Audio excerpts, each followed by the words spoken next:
అలాగే చేతన్ భరద్వాజ్ గారు. ఏమో నాకు తెలీదండి. లక్కీ చామ్ అనుకోవచ్చు నాకు. ఎస్ఆర్ కళ్యాణ మండపం అంటే నేను ఫస్ట్ పెన్ను పెట్టి రాసిన కథ ఆయన దగ్గరికెళ్ళి చెప్పాను. సార్ అయితే బావుంటదని చెప్పి. ఆ రోజు నుంచి ఇప్పటిదాకా మేము చేసిన 2 సినిమాలు ఎస్ఆర్ కళ్యాణ మండపం గాని, వినరోభాగ్యం, విష్ణు కథ గాని, ఇప్పుడు ఇది కే ర్యాంప్ గాని చాలా స్పెషల్‌గా అరే!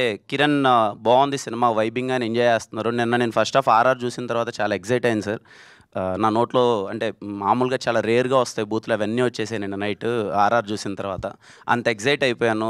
ఆపుకోలేక అసలు ఏంట్రా ఇంత బాగా కొట్టేసాడేంటి? ఇంత బా వచ్చిందేంటి అని చెప్పి thank you so much sir. ఇలాగే మనం మరిన్ని సినిమాలు చేయాలి మనము. దెన్ మా డీఓపి సతీష్ భయ్య రాలేదు ఇక్కడికి. థ్యాంక్ యూ సతీష్ భయ్య.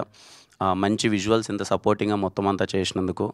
అలాగే యుక్తి చాలా సపోర్టింగ్‌గా ఉన్నిందండి. కొంచెం నాకేమో సిగ్గు, బిడియం అంటే కొంచెం కష్టం అంత ఈజీగా మూవ్ అవ్వడం అది. ఈ సినిమా చూస్తే కొంచెం రొమాంటిక్ వైబ్ ఉంటది ఈ సినిమా. కొన్ని సీన్స్ అవి ఉండేటియి. చాలా సపోర్ట్ చేసింది. మోర్ దెన్ దట్ ఈ సినిమా హీరో క్యారెక్టర్ ఎంత ఇంపార్టెంటో హీరోయిన్ క్యారెక్టరేషన్ అంతే ఇంపార్టెంట్ ఉంటదండి.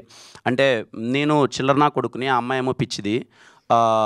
అంటే ఇద్దరము మిక్స్ అయితే ఎలా ఉంటది అన్నది సినిమా అండి. అంటే ఇంకా మెంటల్‌గా బిహేవ్ చేయాలి. మన కొంతమంది ఉంటారు కదా! గర్ల్ ఫ్రెండ్స్ అది పిచ్చి పిచ్చిగా బిహేవ్ చేస్తారు అది. అది ఆ అమ్మాయి క్యారెక్టరు. సో, అలాంటిది పర్ఫార్మ్ చేయడం అన్నది చాలా కష్టం. చాలా బా చేసింది. రేపు మీకది సినిమాలో తెలుస్తది. మీకు ఇప్పటికే టీజర్‌లో గాని, గ్లింప్స్‌లో గాని ఒకటి అర్థమై ఉంటది వైబ్ నేను ఎంత వణుకుతున్నానో అంత వణికిచ్చేసింది నన్ను సినిమాలో. నిజంగా మీ లైఫ్‌లో అలాంటి అమ్మాయి అంటే నాకొచ్చిన బూతుల కన్నా 100 బూతులొస్తాయి మీ నోట్లో. నా సిట్యుయేషన్ అది. మీరు రేపు సినిమాలో చూస్తారు. థ్యాంక్ యూ యుక్తి ఫర్ బీయింగ్ సపోర్టివ్. సాయి గారితో వర్క్ చేయడం చాలా సంతోషంగా ఉంది. మళ్ళీ ఎస్ఆర్ తర్వాత చాలా సార్లు అనుకుంటున్నాం మళ్ళీ చేద్దాం సార్ అని చెప్పి. మంచి స్క్రిప్ట్ కోసం వెయిట్ చేసాం. ఈ రోల్ చాలా బావుంటది. సాయి గారు ఎప్పుడు ఐ లవ్ హిమ్. మళ్ళీ నాకు సపోర్టివ్‌గా చేద్దామని చేశారు. సెకండ్ హాఫ్‌లో ఒక ఎమోషనల్ బ్లాక్ ఉంటది. చాలా బా అనిపించింది.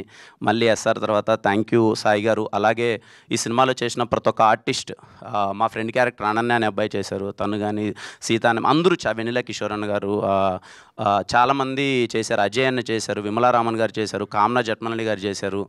చాలామంది ఆర్టిస్టులు అందరూ చేశారు. ప్రతి ఒక్కరికి థ్యాంక్ యూ సో మచ్. ఎందుకంటే సెట్‌కి రాగానే తెలియకుండా ఓ పాజిటివిటీతో వచ్చేసేవాళ్ళు అందరూ. అది ఎందుకు ఏర్పడిందో తెలీదండి.